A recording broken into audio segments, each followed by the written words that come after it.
बिस्मिल्लाहिर्रहमानिर्रहीम, अस्सलाम वालेकुम। प्रोग्राम आप देख रहे हैं खुल के बोल। मैं हूं नमरा तारिक। एतजाज़ नकी की गैर मौजूदगी में इस प्रोग्राम की मेज़बानी में करूंगी।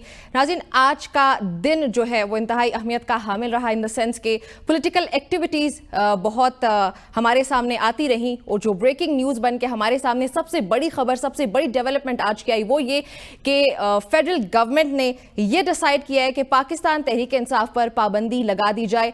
ना सिर्फ पाबंदी लगाई जाए बल्कि आर्टिकल 6 के तहत साबिक सदर आरिफ अलवी, इसके अलावा कासिम सूरी जो कि पाकिस्तान तहरीक इंसाफ के दौरे हुकूमत के डिप्टी स्पीकर थे, और साथ ही बानी पाकिस्तान तहरीक इंसाफ इमरान खान पर आर्टिकल 6 के तहत कार्रवाई भी की जाए। दूसरी जानिब सनम जावेद वाला जो मामला था वो हमारे सामने था, किस तरह वो पहले कुछ केसेस में बरी हुई, फिर साथ ही गिरफ्तार कर लिया गया। अभी इस्लामाबाद हाई कोर्ट की तरफ से कुछ रिलीफ उनको दिया गया। जुमेरात तक तमाम तर इदारों को इस बात से रोका गया है कि उनको गिरफ्तार ना किया जाए, और साथ ही सनम जावेद को ये रिक्वेस्ट की गई है, ये कहा गया है कि तब तक उन्होंने खामोश रहना है। अगर वो कोई भी बयान वगैरह देती हैं तो अदालत अपना फैसला वापस लेती है। ये कुछ इंपॉर्टेंट टॉपिक्स हैं। इसके अलावा भी दीगर टॉपिक्स को अपने प्रोग्राम की डिस्कशन का हिस्सा बनाएंगे। अपने गेस्ट को इंट्रोड्यूस करवाती चलूँ। उसामा गाजी थ्रू स्काइप हमें ज्वाइन कर रहे हैं। साथ ही हमें ज्वाइन कर रही हैं जी सफीना खान और उमर दराज गोंदल जो कि ब्यूरो चीफ हैं ABN न्यूज़ के लाहौर के। तमाम तर मेहमानों को खुश आमदीद भी कहती हूँ। Welcome everybody. उसामा, आपसे स्टार्ट लेती हूँ। एक सिंगल लार्जेस्ट पार्टी है पार्लियामेंट की, द मोस्ट पॉपुलर पार्टी, और जिस तरीके से अता तारर साहब की जानिब से एकदम से न्यूज़ कॉन्फ्रेंस की गई और फिर कहा गया कि इस पार्टी पर पाबंदी लगाने जा रहे हैं, क्या इतना आसान है इतनी बड़ी जमात को एकदम से उस पर पाबंदी लगा देना? कतई आसान नहीं है, बहुत मुश्किल काम है, और ये हुकूमत के बस की बात नहीं है। सिर्फ अगर ये हुकूमत के पास इख्तियार होता तो नून लीग सिवाय अपने सब जमातों पर शायद बहुत अरसा पहले पाबंदी लगा देती किसी दौर में। और जब मियां नवाज शरीफ साहब अमीरुल मोमिनीन बनना चाहते थे 90 की दहाई के वक्त, ये बात भी थी।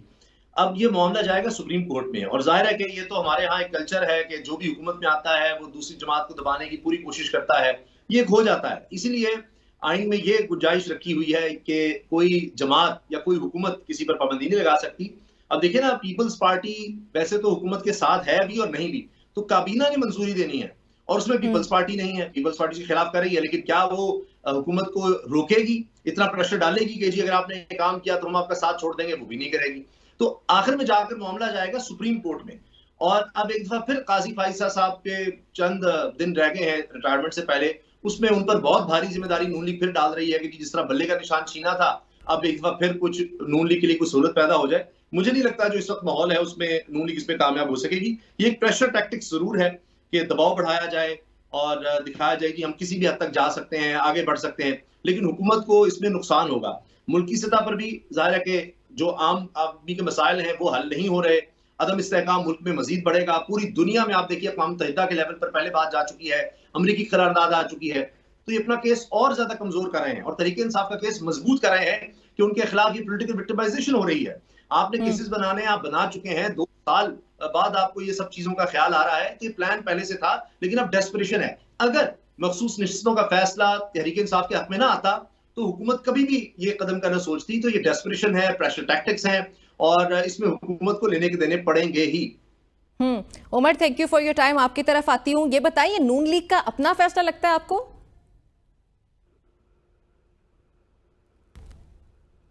Umar, am I audible? Can you hear me? मुझसे पूछ रही है? जी उमर, बताइएगा। मैंने पूछा कि ये फैसला आपको नून लीग का अपना लगता है? अच्छा, एक तो ये फैसला मुस्लिम लीग नून का अपना है या नहीं है, ये बहुत ही मेरे ख्याल है मुस्लिम लीग नून का एक डेस्परेट किस्म का फैसला है। हमने माजी में देखा है कि सियासी जमातों के ऊपर पाबंदी लगी है, पहली बार नहीं लगी। हमने देखा कि जो अवामी नेशनल पार्टी है वो पाबंदी भुगत चुके हैं और दीगर भी कर चुके हैं। हाल ही में हमने देखा कि तहरीक लबैक के ऊपर भी पाबंदी इवन तहरीक इंसाफ के दौर में लगी थी। आज भी आप जानते हैं कि तहरीक लबैक बैठी हुई इस्लामाबाद के अंदर इलेक्शन भी लड़ा। मुझे नहीं मालूम कि इस फैसले से क्या आप अचीव करना चाहते हैं। क्या आप जजेस को जवाब देना चाहते हैं जो उन्होंने एक लाइन फैसले में लिखी है कि पाकिस्तान तहरीक इंसाफ बतौर जमात पहले भी मौजूद थी और आज भी मौजूद है? इसका एक प्रैक्टिकल जवाब मौजूद है। क्या 8 फरवरी के इलेक्शन के अंदर पाकिस्तान तहरीक इंसाफ का बल्ले का निशान था? क्या तहरीक इंसाफ बतौर जमात इलेक्शन लड़ रही थी? क्या उसको इजाजत थी? इस सवाल का जवाब है नहीं। रिजल्ट क्या आया? रिजल्ट ये आया कि इमरान खान ने, तहरीक इंसाफ ने जिसकी हिमायत की वो जीत के लोग आ गए, और आज भी असेंबली के अंदर वो सिंगल लार्जेस्ट पार्टी है। इसका मतलब ये हुआ कि ये आप आजमा चुके हैं इनडायरेक्टली तहरीक इंसाफ के ऊपर पहले पाबंदी लगा के लोग उस फैसले को मुस्तरद कर चुके हैं। वो एक कहावत है ना कि आप गुलाब को किसी भी नाम से पुकारे वो गुलाब ही रहता है। अब इसी की मिसाल ये है कि आप तहरीक इंसाफ ज़ाहिर इमरान खान के गिर्द घूमती है, ये एक रियलिटी है। आप तहरीक इंसाफ को सुन्नीतात काउंसिल का नाम दे लें, आप तहरीक इंसाफ को कुछ और नाम दे दें, ये बात इमरान खान की है। हमने उसका 8 फरवरी को देखा है, लोग आजाद थे, उनका ताल्लुक तहरीक इंसाफ से ही था, बल्ले का निशान नहीं था, लेकिन इमरान खान उनके साथ खड़े हुए तो लोगों ने एज्यूम कर लिया कि यही तहरीक इंसाफ के लोग हैं। मेरे ख्याल से ये हुकूमत ये बता रही है कि वो खौफ का शिकार है। तहरीक इंसाफ इससे ज्यादा क्या खौफ का शिकार होगी? उनके लिए क्या परेशानी पहले वाली थी? लीडरशिप उनकी जेलों में है, कारकुनान उनके जेलों में है, जलसा वो नहीं कर सकते, रैली वो नहीं कर सकते, इवन इलेक्शन कैंपेन वो नहीं कर सकते थे, लेकिन उन्हें तो वो रिजल्ट्स मिले जो वो चाहते थे। लेकिन हुकूमत इस हवाले से वो रिजल्ट्स हासिल नहीं कर सकेगी। मेरा ख्याल ये है कि इससे पहले हमने देखा कि कहीं और लड़ाई तहरीक इंसाफ के साथ चल रही थी, अब तहरीक इंसाफ जरा पीछे है, आप माने या ना माने। अब कुछ और दो जो धड़े हैं वो इस वक्त हमें मुतहारिफ दिखाई दे रहे हैं, आने वाले दिनों के अंदर उनमें कॉन्फ्लिक्ट बढ़ता हुआ दिखाई देगा। लेकिन इसमें इंपॉर्टेंट बात क्या है, इसका बेनिफिशियरी कौन होगा? आप मिसालें माजी की निकाल लीजिए, क्या मौजूदा हुकूमत जनरल मुशर्रफ की हुकूमत से ज्यादा पावरफुल है, ज्यादा स्टेबल है? अगर वो जुडिशरी के साथ लड़ाई नहीं जीत पाए थे तो मेरा नहीं ख्याल कि जो मुशीर इस हुकूमत को बता रहे हैं कि आप ये लड़ाई जीत पाएंगे, इनको उन मुशीरों को तो कम से कम सुबह होने से पहले फायर करना चाहिए। आज हुकूमत की जो प्रेस कॉन्फ्रेंस थी वो मेरे लिए कोई अनएक्सपेक्टेड नहीं थी, क्योंकि हमने मरी वाले इजलास के बाद जो हमारे पास खबर थी वो यही थी कि मंडे से पाकिस्तान मुस्लिम लीग नून जो है वो रिएक्शन देना शुरू करेगी, और इतलात ये है कि हुकूमती इत्तेहाद सुप्रीम कोर्ट के इस फैसले को इम्प्लीमेंट नहीं करना चाहता। वो उनका ख्याल ये है कि जिस तरीके से इलेक्शन वाला मामला आया था, 3 रुकनी बेंच का फैसला था, तो हमने इलेक्शन नहीं करवाया था, कुछ भी नहीं हुआ था। लेकिन इस वक्त प्रॉब्लम क्या है? इस वक्त प्रॉब्लम ये है कि फैसला 3 रुकनी बेंच का नहीं है, ये पूरी सुप्रीम कोर्ट का है, उसमें इवन चीफ जस्टिस का भी है। चीफ जस्टिस भी तो पाकिस्तान तहरीक इंसाफ को सीटें देने की बात कर रहे हैं। ये अलग बात है कि वो कह रहे हैं कि जिनके एफिडेविट है, ये 39 नंबर जो वो कह रहे हैं वही लोग सिर्फ उनको सीटें दी जाए, बाकी जजेस ने कहा नहीं, उस गलती जो इलेक्शन कमीशन की है उसको भी दुरुस्त कर लेते हैं। तो मेरी यहाँ पे राय ये है कि जिसने भी हुकूमत को ये मशवरा दिया है उसने बुनियादी तौर पे हुकूमत के साथ जुल्म किया है। आप देखिएगा अब स्टॉक मार्केट खुलेगी तो उसका हाल क्या होगा? क्या इस मुल्क के अंदर सरमायाकार आएगा जब उसको ये अंदाजा होगा कि मुल्क की मकबूल तरीन सियासी जमात के ऊपर आप पाबंदी लगाने जा रहे हैं? और पाबंदी क्या लगाएंगे? क्या पाबंदी से हासिल क्या करना चाहते हैं? मखसूस सीटें वो तो कम से कम मालूम नहीं पड़ रहा। अगर होता तो आप जजेस को कायल कर लेते। क्योंकि मुस्लिम लीग नून ने आज रिव्यू पिटीशन फाइल कर दी है, जो खबरें आ रही हैं, तो सवाल पैदा होता है कि आप क्या जजेस सुकम क्या बताएंगे? आप उन 8 जजेस को तनकीद का निशाना बना सकते हैं। मैंने उस दिन वजीर इत्तलात के सामने यही सवाल रखा था कि चले उन 3 जजेस का जवाब दे दें, काजी फायज ईसा साहब का दे दें, मंदोखेल साहब का दे दें, या अफरीदी साहब के सवाल का जवाब दे दें कि भाई वो भी तो कह रहे हैं कि सीटें पाकिस्तान तहरीक इंसाफ को मिलनी चाहिए। तो हुकूमत की अपनी सीटें नहीं है, ये तहरीक इंसाफ की सीटें हैं जो आपको मिली थी और आप उसके ऊपर इतने परेशान हैं। मेरे ख्याल से बुनियादी अगर इसको मैं समराइज करूं तो यूं है कि मुस्लिम लीग नून ने 8 फरवरी को वो जो नारा लगाते हैं ना कि हमने रियासत बचाई और सियासत कुर्बान की, उन्होंने हुकूमत नामी एक कंबल ओढ़ा था, अब वो उस कंबल से जान छुड़ाना चाहते हैं और वो चाहते हैं कि हम कंबल के साइज को छोटा करें और पंजाब तक महदूद कर लें, विफाक वाले कंबल से जान छुड़ा लें। ऐसा नहीं होगा। अब ये ऐसा नहीं होता। अच्छा उमर आप भी हमारे साथी माजरत के साथ उमर आपको इंटरप्ट किया है। तारिक अजीज साहब भी हमें ज्वाइन कर चुके हैं। तारिक साहब आपको भी खुश आमदीद कहती हूँ शो में, और आपकी तरफ आती हूँ। ये बताएं कि आप भी क्या उमर दराज के पॉइंट ऑफ व्यू से एग्री करते हैं कि माजी में भी अगर कोई हुकूमतें या कोई अगर कोई भी डिक्टेटर्स भी इवन अगर जुडिशरी के अगेंस्ट गए तो वो कामयाब नहीं हो पाए? अभी हम लोग जो गवर्नमेंट वर्सेस जुडिशरी देख रहे हैं, क्या ये कामयाब हो पाएगा? बल्कि गवर्नमेंट ने अगर तहरीक इंसाफ को प्रेशराइज करने की कोशिश की है, उसके बदले में उल्टा ये हो रहा है कि तहरीक इंसाफ जो है वो बेनिफिशियरी बनने जा रही है। आपका क्या पॉइंट ऑफ व्यू है इस पे? जी बिल्कुल, थैंक यू, आपने मुझे मौका दिया बोलने का। सियासी जमातों पे पाबंदी नहीं लगनी चाहिए, ये पाकिस्तान में पहले भी लगी है, अयूब खान साहब ने भी लगाई थी, ज़ियाउल हक साहब ने भी लगाई थी, बैन किया था पॉलिटिकल पार्टीज़ को। अब एक मरतबा फिर PTI को बैन किया गया है। इस पाबंदी का जो है थोड़ा सा जो है मुख्तलिफ है। जब भी पॉलिटिकल पार्टी से पाबंदी लगी तो उसके ऊपर कोई ऐसा गद्दारी का नहीं था, कोई मुल्क को नुकसान पहुंचाने का, कोई आइन तोड़ने का, कोई जलाओ गिराने का। अभी जो आज इन्होंने हुकूमत ने मौक़िफ़ अख्तियार किया है तो उसके लिए वो ठोस वजूहत मौजूद हैं कि इस पॉलिटिकल पार्टीज़ के ऊपर पाबंदी लगनी चाहिए, लेकिन इसका इम्पेक्ट क्या होगा, फ़ायदा क्या होगा? कोई फ़ायदा नहीं होने लगा। सियासी जमातों को जब भी आप पाबंद करते हैं, उनके ऊपर पाबंदी लगाती हैं, तो उनको सिस्टम से आउट करने की कोशिश करते हैं, ना उसका मुल्क का कोई फ़ायदा होता है ना कौम को फ़ायदा होता है। इसका हमेशा नुकसान ही हुआ है। वेल डेमोक्रेटिक पार्टीज़ हैं, इनको चलना चाहिए एनी हाउ। और दूसरा सवाल आपने और दूसरी बात आपने की कि इसके ऊपर इसका इम्पेक्ट क्या होगा। सेकंड वन आपने क्या पूछा? जी, ये मैंने यही पूछा था कि पाकिस्तान तहरीक इंसाफ क्या इसका प्रेशर लेगी या बल्कि उसका बेनिफिशियरी बन जाएगी? ये तो मेरा नहीं ख्याल उसका कोई प्रेशर लेगी, क्योंकि खान साहब जब से भी ये जो गए हैं जेल में, तो उनको जितना भी इन्होंने कोशिश की है दबाने की और उसको मुकदमात का, तो वो अल्टीमेटली एक कौम का भी एक इंसान ह्यूमन बीइंग का होता है कि सिंपैथीज बढ़ती हैं। किसी भी जो उसको लोग समझते हैं कि इनके साथ ज़्यादती हो गई है, तो उनके खान के कोई इतना इम्पेक्ट पड़ने वाला नहीं है। ताहम ये बात है कि एक फॉरवर्ड ब्लॉक बनाने की कोशिश की जा रही है। फॉरवर्ड ब्लॉक क्योंकि विद इन पार्टी पीटीआई के अपने लोग कहते हैं कि कुछ लोग हमारे जो एमएनएज़ हैं वो एस्टेब्लिशमेंट से मिले हुए हैं और फॉरवर्ड ब्लॉक बनने जा रहा है, तो उनके अपने अंदर एक तफरीक मौजूद है, उससे उनको नुकसान यकीनन होगा। वो असद कैसर के ऊपर इल्ज़ाम है, उमर अयूब के ऊपर है कि ये फ़ौज से मिले हुए हैं, तो वो अली अमीन गंडा बॉय के ऊपर भी कहा जाता है। तो पार्टी के अंदर लोग तारिक साहब कोई नाम बता सकते हैं हमें आप, ये जो आप अभी बात कर रहे हैं इस पर? जी, ये उन्होंने जो असद उमर का कहा, उमर अयूब का कहा, अली अमीन गंडा बॉय का कहा, जो लोग बाकी हैं वो कहते हैं जी इनको हुकूमतें भी मिल गई हैं, सीएम भी बन गए हैं, वो लीडर ऑफ अपोजिशन बन गए हैं, तो ये सब कुछ एस्टेब्लिशमेंट के इशू बाद से चल रहा है। तो विद इन पार्टी बेचैनी है इन लोगों के ख़िलाफ़ कि कुछ लोग समझते हैं कि हमारे कुछ लोग जो है ऑन बोर्ड हैं, उनके साथ चलना चाहते हैं, तो ये अलबत्ता पीटीआई को नुकसान पहुंचेगा। आप आने वाले दिनों में देखेंगे तो पीटीआई में कोई फॉरवर्ड ब्लॉक बनेंगे एक दूसरे के। अभी जो मखसूस ख़वातीन की नशस्तों के ऊपर जो अभी तक नाम मुझे पता है आए हैं, उसमें बड़ी ले दे चल रही है कि शाह महमूद कुरैशी साहब की बेटी का भी नाम आया है, लेकिन उसके खिलाफ भी एक बड़ा एंटी शाह महमूद साहब एक और बैरिस्टर गोहर ने भी जो आज कहा ना कि इसी से अटेंशन हटाने के लिए इस टॉपिक से मखसूस नशिस्तों वाला जो केस है उसके फैसला, ये सब इसलिए ड्रामा रचाया गया है। Is that true? What do you think about that? नहीं, ये तो मतलब ये ड्रामा इसलिए मैं नहीं कह सकता कि ये बड़ा एक संजीदा मामला है और इसको इन्होंने इम्प्लीमेंट करना है जैसे तैसे करना है, तो वो तो इश्यूज़ ये तवज्जो हटाने के लिए कोई छोटा मोटा काम हो सकता था, ये कोई छोटा मोटा काम नहीं है पाकिस्तान में। और ये फैसला तारिक साहब मरी में ही हुआ है? जी बिल्कुल। ये बस आज मीटिंग थी नवाज शरीफ साहब की, शहबाज शरीफ साहब की और सीएम की, सिर्फ फैमिली की थी। इसमें कोई पार्टी का कोई तीसरा बंदा चौथा बंदा नहीं था। इससे पहले सैटरडे को शहबाज साहब नवाज साहब मिले थे, दोनों भाई बैठे थे। उन भाइयों की मुलाकात के बाद शहबाज शरीफ वज़ीर आज़म ने आसिफ अली ज़रदारी को प्रेसिडेंट को फ़ोन किया। ये उस दिन तय हो गया था, सैटरडे को तय हो गया था। पीपल्स पार्टी ऑन बोर्ड है, पीपल्स पार्टी से पूछ लिया गया था, उन्होंने कहा ऑन बोर्ड है। आज तो इनका पंजाब के इश्यूज़ के ऊपर था, वो कैबिना के ऊपर तोसी के था, तो ये फैसला 2 दिन पहले हो गया था। अच्छा, ये पीपल्स पार्टी ऑन बोर्ड है ये नहीं, that still remains a question. ये क्वेश्चन मैं सफीना के पास लेके जाती हूँ। सफीना, आपको क्या लगता है, मुख्तलिफ किस्म के बयान हमारे सामने आ रहे हैं पीपल्स पार्टी की तरफ से।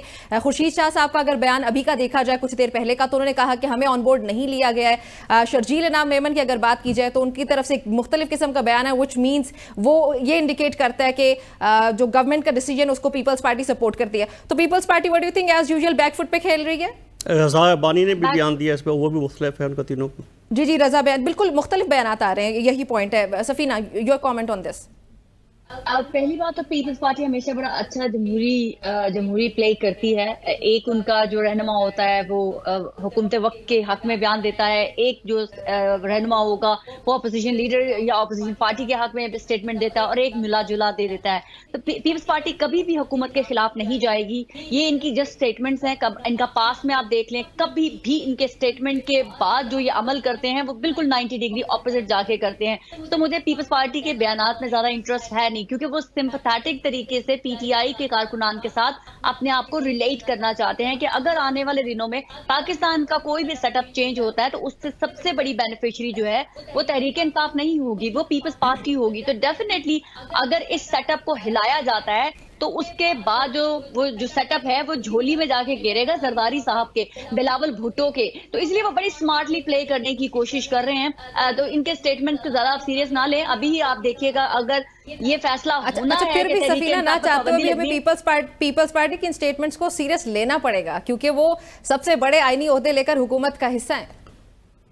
मैं वही तो आपसे कह रही हूँ कि अगर कल को फैसला हो गया जो कि यानी कि हमारी रियासत के ताकतवर लोगों ने फैसला कर लिया कि इनके खिलाफ पाबंदी लगेगी, तो पीपल्स पार्टी अपना पलड़ा उनके ही हिस्से में डालेगी। क्योंकि माजी में हमारी नून लीग ने एमक्यूएम पे पाबंदी लगाई, क्या नाम है, तहरीक इंसाफ ने तहरीक लब्बैक पे पाबंदी लगाई, नून लीग ने भी माजी में एएनपी के ऊपर भी मेरे ख्याल से, और जो हमारे जब मार्शल लॉ लगते रहे तब तो एक अलहदा से केस है, ये सियासतदान भी दूसरी पॉलिटिकल पार्टीज को बैन करते रहे।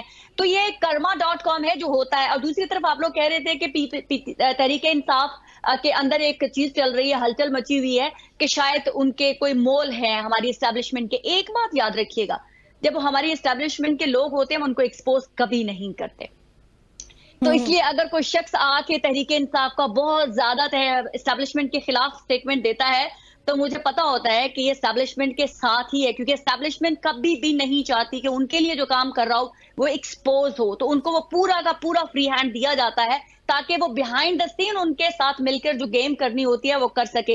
ये जो बुरा बोलना, गालियां देना, ये सब कुछ टॉलरेट होता है। बहुत लेट समझ आया मुझे, मगर अब जो हमारी एस्टेब्लिशमेंट की गेम है वो थोड़ी थोड़ी जैसे पपेट्स कैसे ऑपरेट होते हैं वो मुझे समझ आने लगी है। 3 किस्म की लेयर्स होती हैं। एक ओपनली जो मासूम लोग होते हैं वो आके अपने मुल्क को डिफेंड करते हैं, अपनी पाक अफवाज को डिफेंड करते हैं। एक सियासतदान होते हैं वो बिहाइंड द सीन डील चल रही होती है लेकिन वो एक्सपोज नहीं हो रहे होते, अपनी आवाम के सामने मलाइन नहीं होना चाहते, वो डील के साथ साथ आके एस्टेब्लिशमेंट को भी मिलाइन कर रहे होते हैं। और कुछ लोग जो एस्टेब्लिशमेंट के लिए खेल रहे होते हैं और उनके खिलाफ भी बात कर रहे होते हैं। तो ये जरूर ज़हन में रखिएगा आप लोग। जरूर ज़हन में रखने की जरूरत है। उसामा, आपकी तरफ आती हूँ, क्या ही जरूरत पड़ गई है हमारी फेडरल गवर्नमेंट को इतना डेस्परेट मूव लेने के लिए? आर्टिकल 6 और फिर आर्टिकल 17 का जिक्र हुआ। आर्टिकल 17 को अगर हम देखें, कुछ सर्टेन कंडीशंस हैं, उसके मुताबिक ही हमारी हुकूमतें जो हैं वो एक्ट कर सकती हैं। सो ये इतना डेस्परेट मूव लेना, ये बौखलाहट, ये क्या रिजर्व सीट्स वाले केस के फैसले के बाद से हुआ है या पहले से चल रहा है?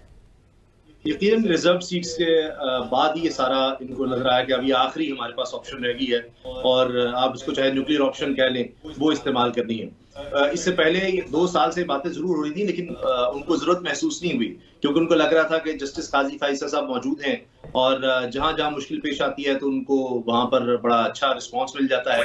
खासतौर पर आपने देखा बल्ले के निशान का जिस तरह का मामला है, उसके बाद से वो काफी उनको नजर आ रहा था कि अच्छा हमारी पोजीशन बड़ी ठीक है, मामला आगे चलेंगे। और ये नून लीग की तरफ से खुद कहा गया था ऑन रिकॉर्ड कि हम इलेक्शंस तब करवाएंगे जब काजी फाइसा साहब चीफ जस्टिस बन जाएंगे, मियां नवाज शरीफ साहब तब वापस आएंगे जब चीफ जस्टिस काजी फाइसा साहब होंगे। उसके बाद हमने देखा कि इलेक्शंस भी हो गए, सारा हुआ, जिन हालात में हुए वो भी सबके सामने है, लेकिन अब सारे पकड़े गए हैं। इलेक्शन कमीशन का आप देख लीजिए हाल, अब ये मखसूस नशिस्तों के हवाले से जो फैसला आया है बड़ा वाज़ेह है। सुप्रीम कोर्ट ने एक तरह से इनको बांध दिया है, बता दिया है कि जी तहरीक इंसाफ के लोग हैं। और अब तक इतलात ये हैं कि जिनको आजाद डिक्लेयर किया गया था उनमें से 41 में से 38 ने अपने बयाने हल्फी जमा करवा दिए हैं। वो जो बात हो रही थी कि प्रेस कॉन्फ्रेंसेस होंगी, अब आजाद उम्मीदवार होंगे और वो गायब होना शुरू हो जाएंगे, वो भी जरा मुश्किल लग रहा है। और इसी वजह से अब ये वाली मूव खेली गई है। अगर वो इतना आसान होता तो कर जाते, और अगर कर भी लेते तो देखिए वो जो प्रेस कॉन्फ्रेंसेस कर चुके लोग, आज वो इमरान इस्माइल साहब, अली जैदी साहब, फवाद चौधरी हों, दीगर जितने भी लोग हैं वो आज कहाँ हैं? कुछ तो वापस आने की कोशिश कर रहे हैं, कुछ बिल्कुल खामोश हो गए हैं, कुछ कह रहे हैं कि जी हमारी तो सियासत ही इन्होंने बर्बाद कर दी। तो इस वक्त मूड ही कुछ और है। और जो आपने बुनियाद की बात की कि किस वजह से बनाना चाह रहे हैं, उनमें से मुझे समझ नहीं आ रही कि किस तरह से आगे चलाएंगे। मिसाल के तौर पर अगर ये कहते हैं कि जी ममनुआ फंडिंग का केस है, उसमें अभी तक वो इलेक्शन कमीशन के पास है, वो अभी तक उस पर कोई इलेक्शन कमीशन कुछ कहेगा कि हाँ जी ममनुआ फंडिंग हो गई और इस पर आप बैन कर दें, आगे करें, वो अभी तक तो वो मामला आगे चल रहा है, फिर सुप्रीम कोर्ट में भी आएगा।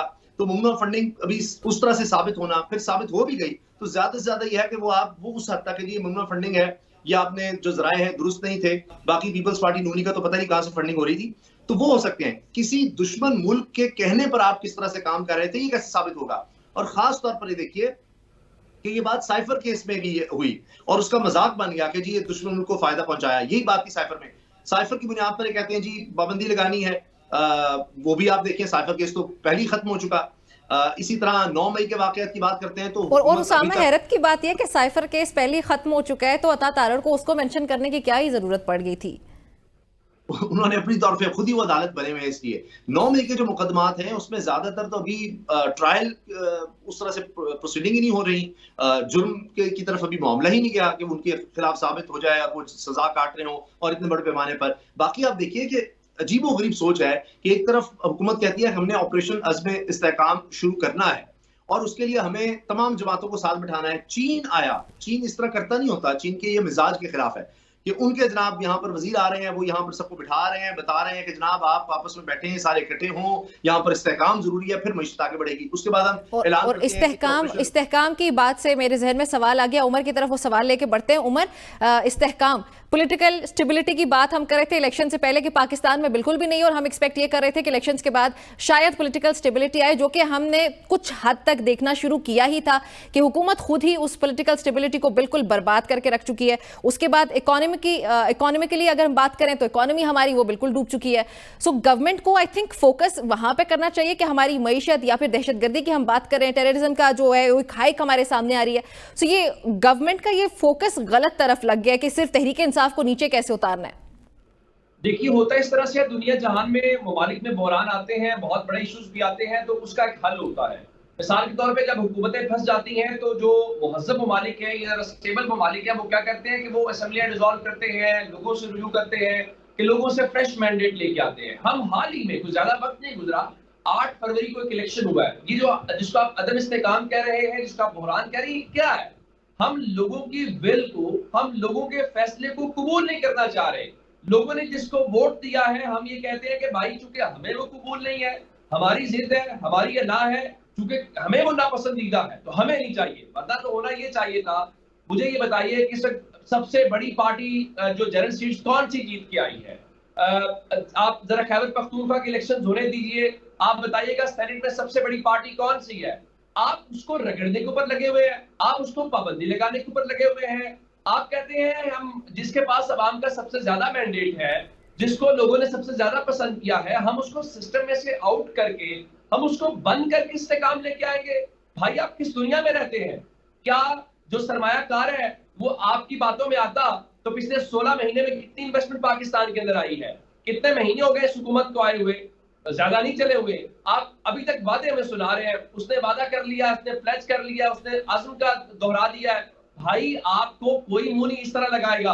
आपके दोस्त आपको कह रहे हैं हाउस इन ऑर्डर करें, अपने घर में इस्तेकाम लेके आए। हाउस को इन ऑर्डर क्या करना है? आप अपने लोगों से लड़ना चाहते हैं? मुझे नहीं कि हमारे जो बड़े हैं उनको ये समझ क्यों नहीं आ रही। हम एक बड़े बहरान से गुजरे हुए 70s में, यही था, हमने लोगों का मैंडेट कबूल नहीं किया। कौमें गलतियों से सीखती हैं। क्या हो जाता कि अगर मुस्लिम लीग नून और पीपल्स पार्टी दिल बड़ा करते, विक्ट्री स्पीच मियां साहब हुसैन मॉडल टाउन के छत के ऊपर खड़े होकर ना कहते, जिसमें वो कह रहे थे कि हम हुकूमत बनाएंगे, हम उसको भी दावत देते हैं। भाई आपको क्या जरूरत थी? आपको कौम ने मैंडेट नहीं दिया था। मुझे दुनिया जहान के अंदर बताइए कि दूसरे या तीसरे नंबर के ऊपर आने वाली पार्टीज विक्ट्री स्पीच करती हूँ, कोई कहीं पे नहीं होता। लेकिन ये जो कहीं पे ऐसे नहीं होता। लेकिन हमारा अलमिया उमर यही है, हमारे यही है कि ये गद्दारी के मुकदमात तक हम लोग पहुंच चुके हैं। ये सूरत हाल आ चुके हैं 2024 में कि हम गद्दारी के आर्टिकल्स को यूज करके गद्दारी के सर्टिफिकेट्स बांट रहे हैं। ये गद्दारी के सर्टिफिकेट्स हम कब तक बांटते रहेंगे, इस पर भी बातचीत होगी। नाज़रीन, एक ब्रेक के बाद, ब्रेक शामिल करते हैं जल्दी से। वेलकम बैक एवरीबडी, एक बार फिर से खुशामदीद कहते हैं आपको खुल के बोल में। तारिक साहब बताइएगा कि ये जो गद्दारी के सर्टिफिकेट्स हैं ये कब तक हम लोग ऐसे ही बांटते रहेंगे? ये हम लोग एक तो अपनी तारीख से खुद ही सबक नहीं सीख रहे हैं, फिर उसके बाद चलें सियासी इख्तलाफात हर एक सियासी जमात में, तमाम तर ममालिक में ज़रूर होते हैं जो कि जस्टिफाइड होते हैं, लेकिन इस तरह से उनको इस तरह से यूज़ करना जहाँ पे अवाम का मफाद बिल्कुल ही ख़त्म हो जाता है, क्या कहेंगे इस पर? बदकिस्मती से हमेशा से होता है। ये नवाज शरीफ साहब के ऊपर गद्दारी का मुकदमा बना, AN के ऊपर बना, वली खान के ऊपर बना, मौलाना मुफ्ती महमूद के ऊपर बना, ANP के सारे लोगों के बना। तो बदकिस्मती है, ये नहीं होना चाहिए। मुल्क में गद्दारी का सर्टिफिकेट बांटना से कोई फ़ायदा नहीं हुआ, हमेशा नुकसान ही हुआ है। लेकिन ये अभी जो PTI का केस है, इसका थोड़ा मुख्तलिफ केसेस हैं, जिस मेरी आज भी हुकूमती लोगों से मुलाकात भी हुई, प्रेस कॉन्फ्रेंस भी हुई। वो उन्होंने जो मुझे वीडियोस दिखाई, एविडेंस दिखाया, वो कहते हैं ये जो एक बंदा सुप्रीम कोर्ट के ऊपर चढ़ जाए, PTV ऊपर चढ़ जाए, आग लगा दे और कहें कि IM को ख़त लिखें कि नहीं जी हम अब IM को ख़त लिखा जाए कि जी मुल्क हमें पैसे नहीं देने, सूबे बगावत कर दें। तो इस किस्म के पास उनके पास ठोस वजूहात मौजूद हैं इस किस्म की। इसके बावजूद भी डायलॉग होना चाहिए, डायलॉग से ही कोई रास्ता निकल सकता है। गद्दारी के मुकदमे बनाना, किसी के ऊपर ये करना, ये नवाज शरीफ साहब के ऊपर भी हुए, मोहतरम बेनज़ीर भुट्टो को सिक्योरिटी रिस्क कहा गया था, पे कहाँ गया, ये सब चीज़ें ये वक्ती चीज़ें होती हैं। इससे मुल्क में ज़्यादा अदम इस्तेहकाम आएगा, इसका फ़ायदा कम होगा। तो इस पे अब नेशनल डायलॉग की जहाँ तक ज़रूरत है तो बानी पीटीआई जो है वो बात करने को तैयार भी नहीं है। जब प्राइम मिनिस्टर भी थे तो 2 इश्यूज़ ऐसे आए जिसके ऊपर आर्मी चीफ भी थे, DGISC भी थे, सब लोग थे, तमाम पार्लिमानी पार्टीज़ को बुलाया गया था। हालांकि हुकूमत भी खान साहब की थी, वो तो होस्ट थे, लेकिन उन्होंने कहा जी मैं तो इनसे हाथ भी नहीं मिलाता, मैं इनके साथ बैठता भी नहीं है। उनका हमेशा से रवैया है कि ना बैठना, नेशनल डायलॉग में शामिल नहीं होना, मैं अकेला। तो इस तरह से दोनों तरफ से भी है। खान साहब में भी प्रॉब्लम, वो किसी से बात भी नहीं करना चाहते। तारिक साहब उनकी हमेशा ना यही स्ट्रेटजी रही है, माय वे और हाई वे। जी बिल्कुल, वो उनकी सियासत भी यही है। उन्होंने पिछले 20 साल से एक बात एस्टेब्लिश कर दी है कि ये सब चोर हैं, इकट्ठे हैं। अब वो इनसे हाथ मिलाते हैं, इनसे मिलते हैं, तो उनका जो एक बयानिया है वो यकीनन डैमेज होता है। तो इसलिए वो नेशनल इंटरेस्ट को नहीं देख रहे, वो अपना वोट बैंक देख रहे हैं, अपनी सियासी साख देख रहे हैं कि अगर मैं मौलाना साहब से बैठ गया, मैं पीपल्स पार्टी के साथ बैठ गया। पीपल्स पार्टी, आपको ये बता दूं, पीपल्स पार्टी इलेक्शन के बाद उनके पास जेल में बंदे भेजे गए थे कि आप पीपल्स पार्टी और PTI मिलकर हुकूमत बना लेती है। तो उन्होंने कहा नहीं जी, मैं तो आप लोगों से मैं मिल के नहीं बैठ सकता। तो खान साहब में भी एक ये प्रॉब्लम है कि वो किसी के साथ बैठने को तैयार नहीं है। उनके नज़दीक हर बंदा चोर है, डाकू है, करप्ट है, सिवाय उनके। तो ये कोई रवैया नहीं है उनका कि मैं ही ठीक हूँ, बाकी सब गलत हैं। तो वो भी और इसके बाद जी और इसके बावजूद जो उनके ऊपर मुकदमात हैं, अब वो कहते हैं जी 9 मई के सारे बंदे छोड़ दिए जाएँ और इलेक्शन अब देखो मेरा मैंडेट वापस कर दिया जाए। मैंडेट वापस करने का मतलब ये है कि 2/3 मेजॉरिटी के साथ उनको हुकूमत बना के दे दी जाए, उनको फायर कर दिया जाए। ऐसा मुल्क में होता नहीं है। एक भी इलेक्शन को 3 महीने हुए, वो हुकूमत तोड़ दी जाए और दोबारा उनको दे दी जाए। अब देखिए जिस तरह 2018 का इलेक्शन हुआ, खान साहब प्राइम मिनिस्टर बन गए, एस्टेब्लिशमेंट की जितनी सपोर्ट उस वक्त खान साहब को थी शायद ही किसी को हो, तो मुस्लिम लीग नून लेकिन थी। तारिक साहब ये बात इट इज एविडेंट कि उन्होंने वोट तो हासिल किया, 2/3 मेजॉरिटी की जहां पे बात आती है, the dubious 2/3 majority of our current government और फेडरल गवर्नमेंट इज ड्विंडल्ड। और ये हमारे सामने रिजर्व सीट्स के सामने, वो तो सामने बात है, मतलब उसको तो हम डिनाई नहीं कर सकते even if you want to. ठीक है, उनका जो इलेक्शन का उनका पॉपुलैरिटी खान साहब की अभी भी है, नो डाउट उसकी पॉपुलैरिटी है, वोट बैंक भी है सर, वोट भी उन्होंने हासिल किया, इंटैक्ट है। लेकिन मैं इसी तरह कहता हूँ मुस्लिम लीग नून का भी वोट बैंक था, पॉपुलैरिटी तो उस वक्त 2018 में थी, लेकिन खान साहब के झोली में इक़्तिदार डाला गया था, तो अब किसी और के में डाल दिए गए। तो ये जो एक तरीका का कभी वो पसंद ना पसंद की ये ख़त्म होना चाहिए। इलेक्शन शफाफ होने चाहिए और जिसका हकमंद है उसको सीटें देनी चाहिए। लेकिन वक्त ऐसा होता नहीं है। सबको ये जो एस्टेब्लिशमेंट के लाडला कभी कोई होता है, कभी कोई होता है, कभी कोई होता है। जब जो होता है वो बड़ा खुश बैठा होता है, जब उसको वो लाडलापन ख़त्म होता है तो वो खिलाफ हो जाता है।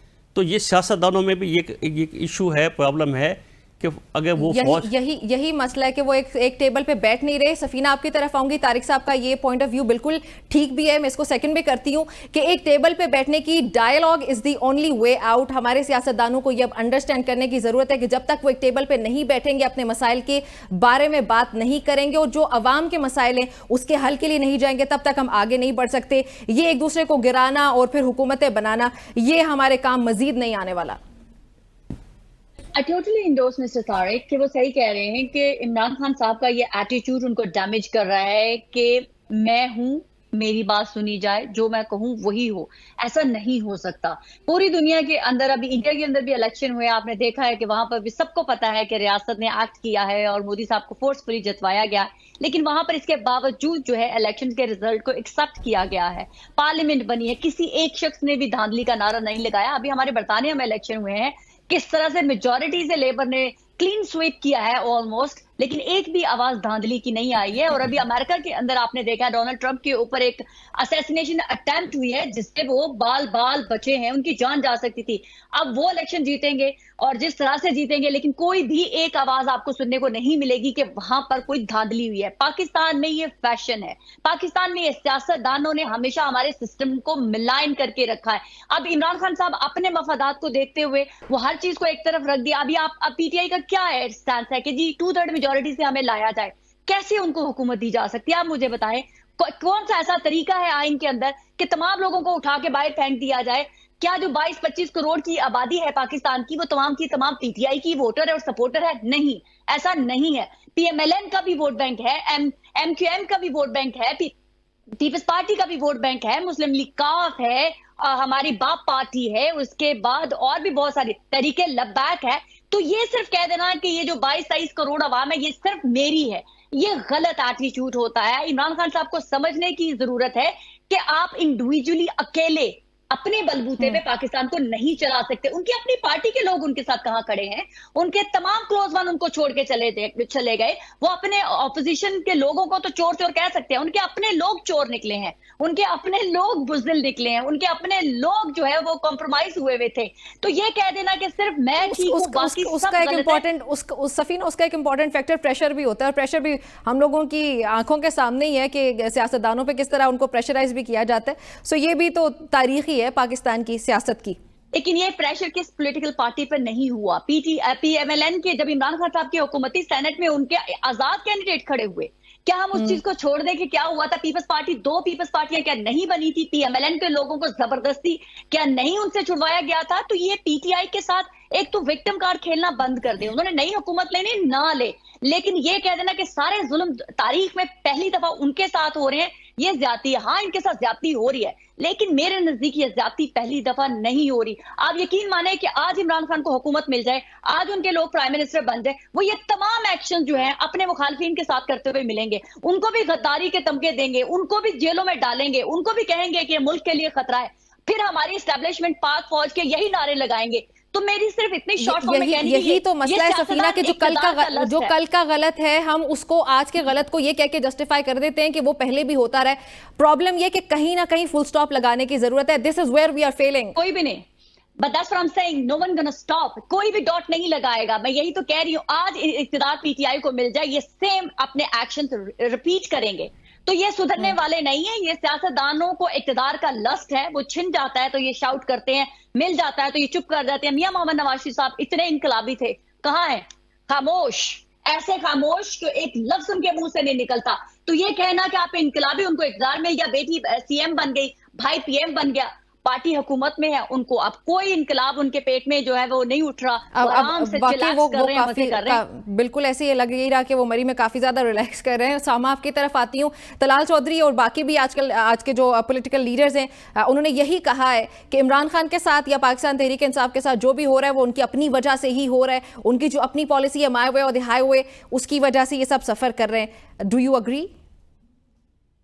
मुझे तो लगता है नून लीग के साथ जो हो रहा है वो भी उनकी अपनी वजह से ही हो रहा है, क्योंकि मियां जावेद लतीफ कहते हैं कि सब अरेंजमेंट के तहत है ये जो चल रहा है, और खुर्रम दस्तगीर साहब कहते हैं, अता तारण बता सकते हैं कि उनको किसने कहा है कि जी ये पाबंदी लगानी है। उनको तो अपना हाउसिंग ऑर्डर नहीं है, किसने कहा था कि ये अदम एतमाद लेकर आए? अब वो रोध हो रहे हैं कि जी वो तो हमारे साथ पता नहीं क्या हो गया, हमें डरा दिया गया, हमने तो मजबूरी में किया जी। अब एक तसलसल नजर आ रहा है कि देखिए ये जो केसेस बनाए गए हैं इससे तो इमरान खान मकबूल हो रहा है, तो आप ना बनाएं केसेस, आप भी जाएं जेल, आप भी अपने ऊपर इद्दत केसेस बनवाएं और जेल जाएं। किसने कहा था मियां साहब को कि बाहर से आते ही VVIP जनाब ट्रीटमेंट लें? किसने कहा था डील करके जाएं और डील करके मुल्क में आ जाएं? हर चीज है ये। किसने कहा कि आप जनाब पंजाब में वज़ारत आला अपनी बेटी को दे दें, वज़ीर आज़म अपना भाई बनवाएं, डिप्टी वज़ीर आज़म अपना समधी बनवाएं, मरी में भी जाएं, VVIP प्रोटोकॉल भी लें। फिर उसके बाद 8 फरवरी को किसने कहा था कि आप जब चले गए थे वो चेहरे उतर गए थे, सबको पता लग गया था। फॉर्म 45 आपको पता है कि शाम को ही आने लग जाते हैं, जितने भी पोलिंग एजेंट होते हैं वो सारे कलेक्ट कर रहे होते हैं, और अब तो हर जमात का अपना एक इलेक्शन सेल होता है, वहां पर सब चीजें आ रही होती है। उमर दराज इस पर बेहतर बता सकते हैं। तो वहां पर पता लग रहा था। उसके बाद रात को जनाब लाइटें बंद हो गई, वो चिराग गुल हो गए, सब गायब हो गए। फिर कहीं फोन गए, भागम दौड़ हुई कि नहीं नहीं नहीं नहीं आपको ही आना है, और फिर कहा जी नवाज शरीफ साहब ने, मैं शहबाज शरीफ कहता हूँ कि सारे जनाब सबको साथ बिठाएं करें। तो अभी ये यही होगा। मैं आपसे अर्ज कर रहा हूं कि शायद अब से 6 महीने बाद या साल बाद नून लीग कहेगी कि हो हमें वापस कर देना चाहिए मैंडेट, उस वक्त हमें टकराव नहीं करना चाहिए था, उस वक्त हमें नहीं करना चाहिए था। ये मुसलसल यही कर रहे हैं, और वजह बुनियादी एक चीज है कि लोग इनके साथ नहीं है। बात इतनी सी है, खत्म कहानी। क्योंकि ये जिस तरह से आए, जिस तरह इन्होंने गलत वक्त पर फैसले लिए और उसके बाद गलत फैसले करते चले गए। पहले वो अदम एतमाद का, अब ये रो रहे हैं। फिर उसके बाद 90 दिन में इलेक्शंस ना करवाने का, अब ये रो रहे हैं। और ये बात मैं आपसे अर्ज करूं कि इन्होंने कई दफा कहा कि हम अब इलेक्शंस करवाते हैं, अब कराते हैं। नहीं नहीं नहीं, अभी माहौल नहीं है, अभी हम हार जाएंगे। नहीं नहीं नहीं, जरा काजी फैसल साहब को आ जाने दें, फिर ये ठीक हो जाएगा। फिर उनको रिलैक्स हो गए कि बल्ला छीन लिया है, कागजात नामजदगी छीने जा रहे हैं, कोई बंदा इनके साथ नहीं रहा, इस्तेकाम पार्टी बनवा दी, तहरीक इंसाफ पार्लियामेंट्री ने बनवा दी, सब खत्म हो गया, अब बिल्कुल हम रिलैक्स हैं, अब हम आ जाएंगे। तो हमेशा अंपायर को साथ मिलाकर भेजना कि जी election commissioner, chief election commissioner वो हमारे साथ है जनाब, बाकी मामला हमारे साथ हैं, काजी साहब जो है वो हमारे खिलाफ कोई फैसला नहीं देंगे, सब कुछ ठीक है। और उसके बाद सारा खेल बदल गया 8 फरवरी को। फिर आपने देखा कि अच्छा अब उसको धौंस धमकी से दबाना है तो जजेस के ऊपर मुदाखलत शुरू कर दी, वो भी जनाब उल्टा पड़ गया। ये उससे ज्यादा जनाब उल्टा पड़ेगा, जिस तरह इद्दत केस आप देख लें, जिस तरह साइफर केस देख लें, वो तोशा खाना है वो खत्म ही नहीं हो रहा। ये सारा कुछ वो अब वही नैब जो कहते थे इसके बगैर जनाब जब तक ये होगा मुल्क ही नहीं चल सकता, अब वही नैब है उसकी बढ़ा रहे हैं जनाब कि जी वो नैब इमरान खान को गिरफ्तार कर ले, फलां को गिरफ्तार कर ले। तो ये सारा कुछ अपना जो इनका था कि जी हम गवर्नेंस बड़ी अच्छी करते हैं, जीरो साबित हुई। हमारा पास वोट बैंक बड़ा है, हम डेवलपमेंट करते हैं, हम मईशत बेहतर कर देंगे, जीरो, सिफर, ना कोई नजरियात, हम बड़े एंटी एस्टेब्लिशमेंट है, सिफर। यानी अब तो मुस्तफा नवाज खोखर साहब ने कहा कि 90 में मियां नवाज शरीफ साहब जो एक उठे थे कि जी डिक्टेशन नहीं लूंगा, अब कहते हैं जो हुक्म मेरे आका। तो ये हाल इनका हो गया है। तो इनके पास कोई बयानिया रहा है ना, इनके पास वोट बैंक रहा है, और ये सिर्फ इसलिए डेस्परेशन में कर रहे हैं। अभी देखें असल लड़ाई जो है अब ये अदलिया के साथ है, बेसिकली ये अदलिया के साथ, जजेस के साथ अब ये लड़ाई इस वक्त शुरू हो चुकी है। तहरीक इंसाफ तो कहीं पीछे रह गई है, वो मामला तहरीक इंसाफ पीछे रहेगी। हमारी गुफ्तगू का सिलसिला जारी है, यहाँ पे शामिल करते हैं ब्रेक के बाद वापस आते हैं, इस गुफ्तगू के सिलसिले को आगे बढ़ाएंगे। वेलकम बैक एवरीबॉडी, एक बार फिर से खुशामदीद कहते हैं। उमर आपकी तरफ आऊंगी।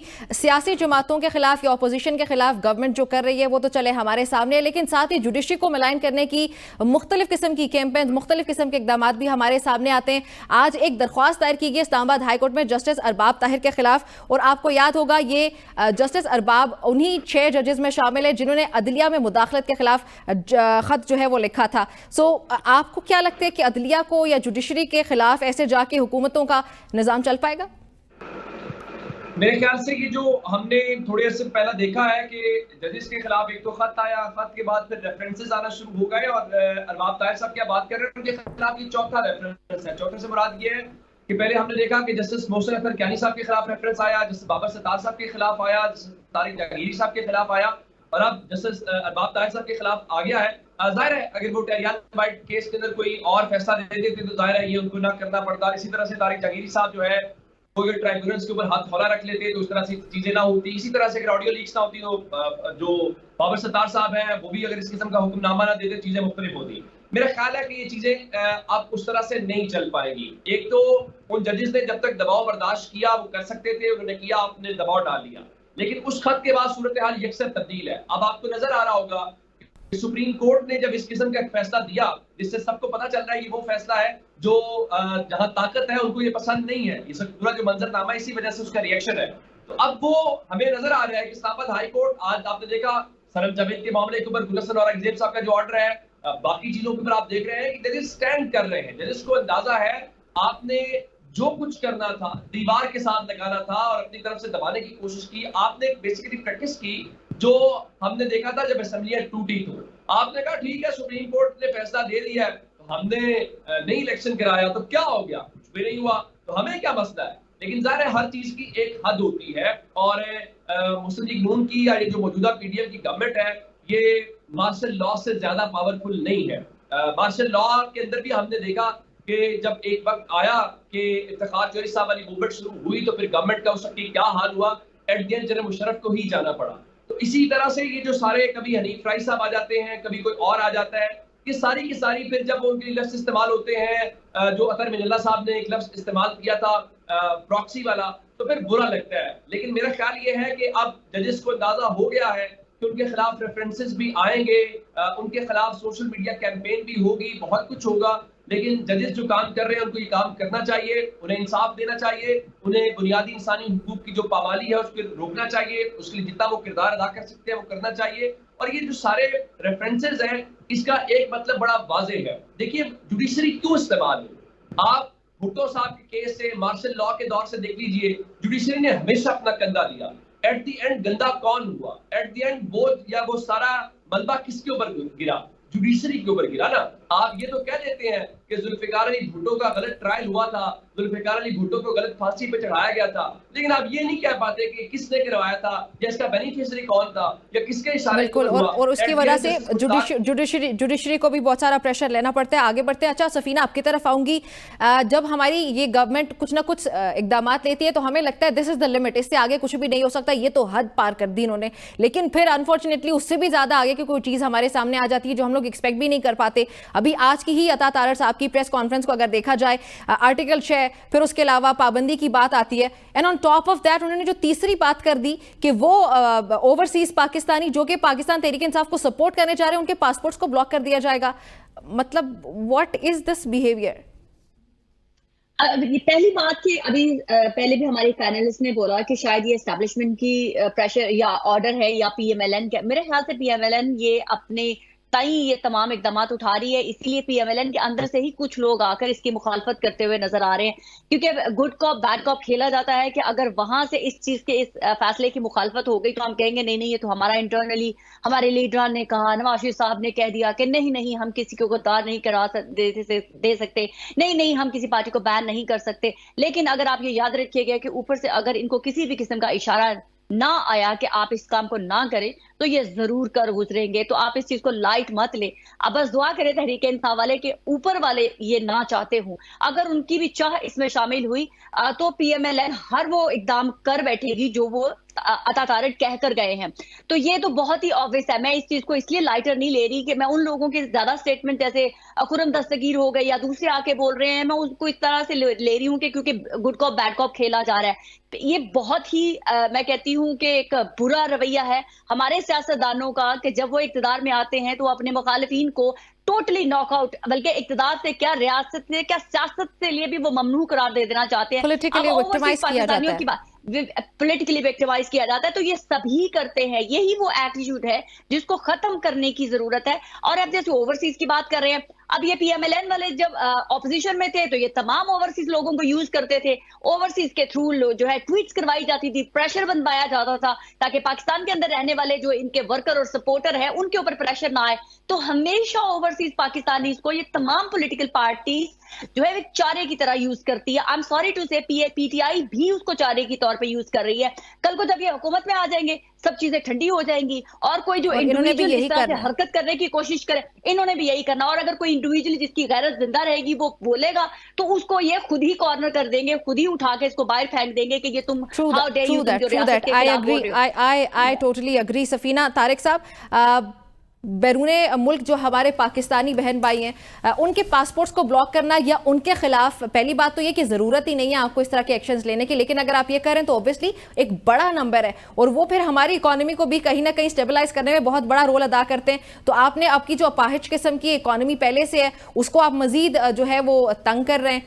एक तो आप फिर उनकी तरफ से कोई रिएक्शन भी ज़रूर सामने आएगा। तो गवर्नमेंट ने क्या ये नहीं सोचा? पहली बात में थोड़ा सा मैं बता दूं कि जो अदलिया की जो लड़ाई है, आप बताएं, अदलिया हुकूमत की लड़ाई आने वाले दिनों में बढ़ेगी, क्योंकि ये फौरी तौर पे एक जॉइंट सेशन बुलाया जा रहा है कौमी असम्बली का और सेनेट का। उसमें जो सुप्रीम कोर्ट ने फैसला दिया है मखसूस नशस्तों की बहाली का, उसके ख़िलाफ़ एक रेजोल्यूशन पास की जाएगी दोनों हाउसेस से और ये कहा जाएगा कि पार्लियामेंट जो है बालादस्तेदार है, पार्लियामेंट अदलिया के फ़ैसलों को पार्लियामेंट में ले जाया जाएगा, उनके ख़िलाफ़ रेजोल्यूशन पास की जाएगी। तो यकीनन ये लड़ाई आगे बढ़ने जा रही है, ये कम नहीं होगी।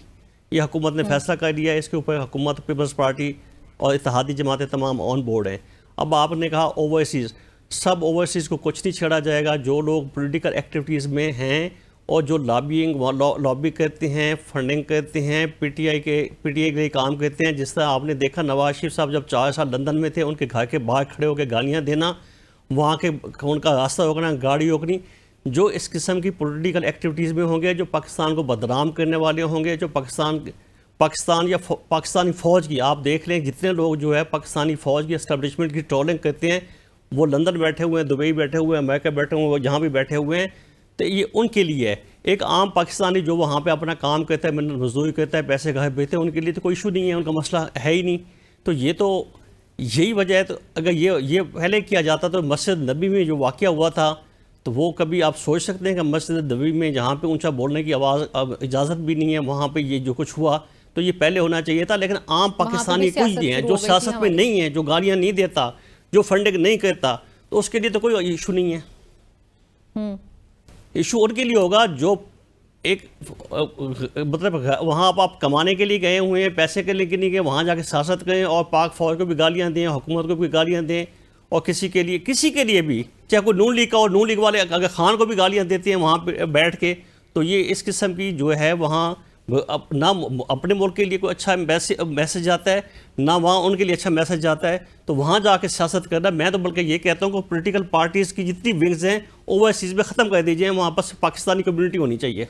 ठीक हो गया सर, आपका पॉइंट आ गया। उसामा, सनम जावेद को ऑल्दो एक वक्ती किस्म का रिलीफ मिला है, वो शायद एक दिन के लिए अपने घर जाएंगी, वो भी वहाँ पे भी उनको इस्लामाबाद से बाहर जाने की इजाज़त नहीं है, साथ ही वो कोई बयान वगैरह रिकॉर्ड नहीं करवा सकती हैं। ये हमारी हुकूमत को क्या ही इतना डर है सनम जावेद से, या ख़वातीन आलिया हमजा हो गई, यास्मीन राशिद, इनको इतने अरसे से जेलों में रखा है, और अगर उनकी रिहाई या उनको बरी कर दिया जाता है, उसके बावजूद कोई नया केस बना के फौरी गिरफ्तारी डाल दी जाती है, क्या इतना डर है? मरियम नवाज साहिबा के लिए, उनकी पॉपुलैरिटी के लिए अगर तारीख देखें तो करोड़ों अरबों रुपए की इन्वेस्टमेंट की गई है, और एक उनके पास लेगेसी है, वो प्राइम मिनिस्टर हाउस में रही हैं, मीटिंग्स भी चेयर करती रही, बहुत कुछ उन्होंने किया। अचानक एक लड़की, एक कारकुन जो पहले तरीके इंसाफ से उसका ताल्लुक भी नहीं था, फिर आई इस तरह से, वो गिरफ्तार हो गई, उसका बोलने का अंदाज इस तरह से था। अब इतनी दफा उसकी गिरफ्तारी हुई है, रिहाई फिर गिरफ्तारी, कि उसका कद अब ऐसे लग रहा है कि मरीम नवाज साहिबा से ऊपर हो रहा है पॉपुलैरिटी में, हर कोई उसकी बात कर रहा है, शोज में उसकी बात हो रही है, और इसको लगता है कि मरीम नवाज साहिबा पर्सनल भी ले गई है। तो पंजाब हुकूमत इस वक्त, या पूरी हुकूमत इस वक्त फोकस इसी पर नजर आ रही है कि चले इमरान खान से टक्कर लेते तो ये होता कि इमरान खान के साथ टक्कर है। उन्होंने तो कारकुन रखा, एक खातून, जिसके लिए अब साद रफीक साहब भी चीख रहे हैं कि बस कर दें जनाब, उसके छोटे छोटे बच्चे हैं, छोड़ दें, आप जाने दें, उनका क्या कसूर है? बिल्कुल, तो यहां तक बात पहुंच गई है। लेकिन मुझे ये लगता है कि ये वक्ती रिलीफ, बिल्कुल आप सही कह रही हैं, अभी है, लेकिन अब वो बलूचिस्तान ले जाना, वो कहानी अब मुझे लग नहीं रहा कि मजीद हो सकेगी।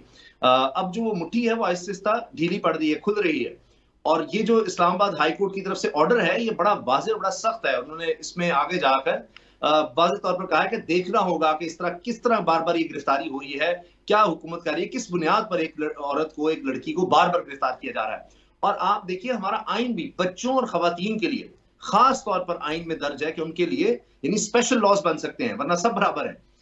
अब खवातीन पर बहुत संगीन भी इल्जाम हो, कत्ल का भी हो, तो उनके लिए खास राहत होती है। यहाँ देखिए, अभी तक कोई जुर्म साबित होने की बात ही नहीं आई, वो एक के बाद अगली गिरफ्तारी, एक के बाद अगली गिरफ्तारी। लाहौर बल्कि उसामा, सनम जावेद तो इतनी बर्क रफ्तार हैं कि वो एक ही वक्त में मुतअद्दिद मकामात पे पाई जा रही थी 9 मई के रोज। अब किसी ने जुर्म किया है, उसकी जरूर उसको सजा मिलनी चाहिए, लेकिन अब ये मजाक तो नहीं होना चाहिए।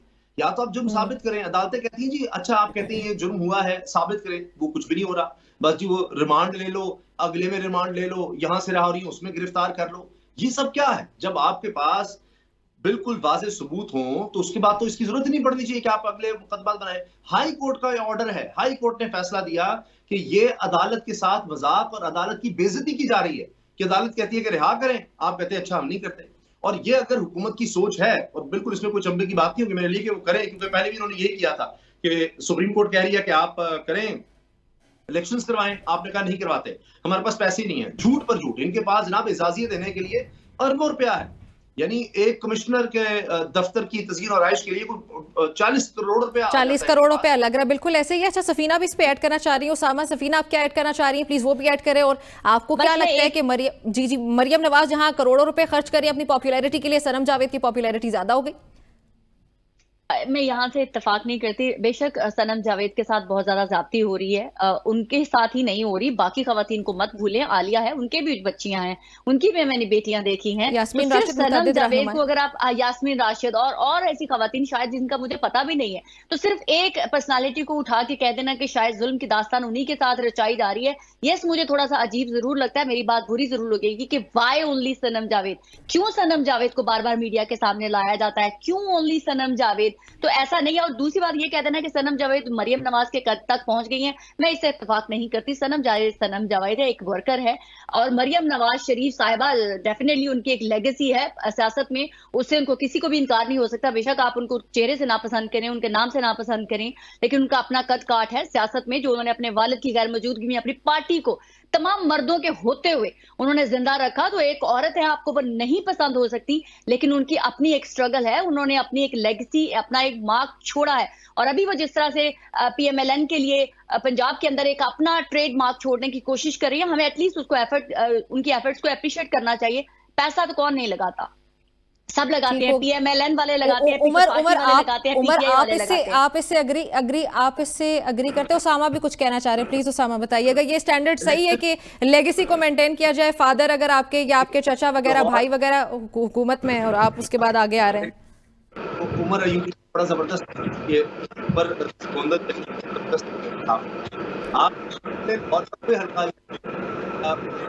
उमर सॉरी उसामा, आपकी आवाज का कुछ इशू आ रहा है, उसको फिक्स करके आपकी तरफ आती है। उमर, आपका इस पे क्या कमेंट है? किसके ऊपर? कि ये लेगेसी जो है वो मेंटेन कर रही है मरियम नवाज, सनम जावेद का उनसे कोई मुकाबला नहीं है, क्योंकि देखिए मैं सिर्फ इतना कहना चाहता हूं कि जब आपको औरतों से लड़ाई लड़नी पड़ जाए, जब औरतों के साथ आप वो कहते हैं ना मथा लगा लें या जिद लगा लें, तो फिर आप समझ लें कि आप कैसी लड़ाई लड़ रहे हैं। बात यहाँ तक आ गई है। मैं एक बड़ा आम देहाती सा शख्स हूँ और देहात में आप जानते हैं वो खानदानी दुश्मनियां होती हैं, तो खानदानी दुश्मनी में भी हम कुछ तकाजे लिहाज रखते हैं कि खातून पे हमला नहीं होगा, बच्चे पे हमला नहीं होगा, बुजुर्ग पे हमला नहीं होगा। मेरा ख्याल है हमारी अनाएं छुट्टी होनी चाहिए, हमारे बिल्कुल जी बहुत शुक्रिया आप सबका। आप सब माजरत के साथ खत्म हो चुका है गुफ्तगू का सिलसिला, यहाँ पे खत्म करते हुए इजाजत चाहती हूँ। अल्लाह हाफिज।